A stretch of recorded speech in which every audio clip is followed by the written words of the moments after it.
যেতিয়াই জাতি ব্যৱস্থাৰ ফলস্বৰূপে সাম্প্ৰদায়িক সংঘাতৰ সৃষ্টি হয় তেতিয়াহে দৰাচলতে এটা সম্প্ৰদায় আনটো সম্প্ৰদায়ৰ ওচৰত অদূৰ ভৱিষ্যতৰ বাবে মানৱ জাতি অদূৰ ভৱিষ্যতৰ কাকতত পৰিণত হয়।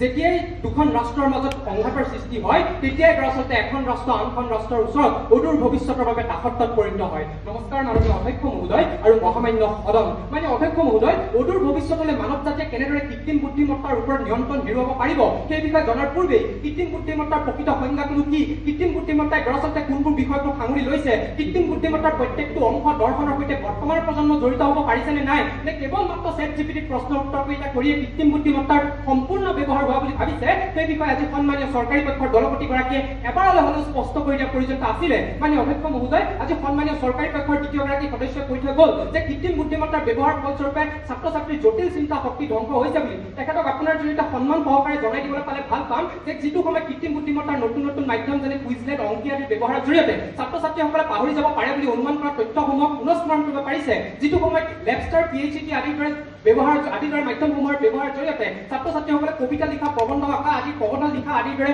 কলাত্মক কামসমূহ কৰিব পাৰিছে আৰু পোনপটীয়াকৈ তেওঁলোকৰ কলাত্মক শক্তি, যুক্তিযুক্তমূলক শক্তি উৎকৰ্ষ সাধন কৰিবলৈ সক্ষম হৈছে। তেনে প্ৰেক্ষাপটত কেৱল মাত্ৰ অপেনএআইকে কৃত্ৰিম বুদ্ধিমত্তাৰ সম্পূৰ্ণ সংজ্ঞা বুলি ভবা সন্মানীয় চৰকাৰী পক্ষৰ সদস্যগৰাকীক আপোনাৰ জৰিয়তে ক'বলৈ পালে ভাল পাম, বুজিব লাগিছিল বেলেগ, বুজি পালা বেলেগ। বিহু আছিল ভোগালীৰ, তুলসী আহিলা কঙালীৰ। মানে অধ্যক্ষ মহোদয়, যিটো সময়ত টাইমছ অফ ইণ্ডিয়া 7 আগষ্ট 2025 চনত প্ৰকাশ কৰা প্ৰতিবেদনখনত স্পষ্ট ভাষাৰে উল্লেখ আছে যে বৰ্তমান সময়ত বিশ্বৰ কেৱল মাত্ৰ 24%হে কৃত্ৰিম বুদ্ধিমত্তাৰ ব্যৱহাৰ কৰে আৰু শুনিলে আচৰিত লাগিব যে এই 24%ৰ কেৱল মাত্ৰ 8%হে কৃত্ৰিম বুদ্ধিমত্তাৰ বিভিন্ন শাখা আৰু মাধ্যমসমূহৰ উচিত ব্যৱহাৰ সম্পৰ্কে অৱগত হয়। তেনে প্ৰেক্ষাপটত য'ত নেকি বিশ্বৰ অধিকাংশ লোক কৃত্ৰিম বুদ্ধিমত্তাৰ ব্যৱহাৰ সম্পৰ্কে অৱগতই নহয়, কেনেদৰে এই ভৱিষ্যত প্ৰজন্মৰ মানৱ সম্পদক দাসত্বৰ পৰিণত কৰিব সেই বিষয়ে কিন্তু আজি সন্মানীয় চৰকাৰী পক্ষৰ সদস্যসকলে স্পষ্ট কৰাৰ প্ৰয়োজনীয়তা আছিলে। মানে অধ্যক্ষ মহোদয়, য'ত নেকি কৃত্ৰিম বুদ্ধিমত্তাৰ নিজস্ব কোনো চিন্তা শক্তি, কল্পনাত্মক শক্তি, যুক্তিযুক্তমূলক শক্তিয়ে নাই, য'ত নেকি কৃত্ৰিম বুদ্ধিমত্তা বৰ্তি আছে মানৱ জাতিৰ নিয়ন্ত্ৰণৰ ওপৰত, তেনে প্ৰেক্ষাপটত যদি মানৱ জাতিয়ে কৃত্ৰিম বুদ্ধিমত্তাৰ ওপৰত নিয়ন্ত্ৰণ হেৰুৱাই দিয়ে তেতিয়াও কিন্তু কৃত্ৰিম বুদ্ধিমত্তা মানৱ জাতিৰ কেতিয়াও সংকটৰ সৃষ্টি নহয়, সংকটৰ যদি সৃষ্টি হ'ব কৃত্ৰিম বুদ্ধিমত্তাহে সংকটৰ সৃষ্টি হ'ব। মানে অধ্যক্ষ মহোদয়, যিটো সময়ত মাইক্ৰছফ্ট, গুগল আদিৰ দৰে ডাঙৰ ডাঙৰ প্ৰতিষ্ঠানসমূহে কৃত্ৰিম বুদ্ধিমত্তাৰ ওপৰত কোটি কোটি টকা ব্যয় কৰিছে, যিটো সময়ত ভাৰত চৰকাৰে কৃত্ৰিম বুদ্ধিমত্তা সম্বন্ধীয় বিভিন্ন ধৰণৰ আঁচনি আৰু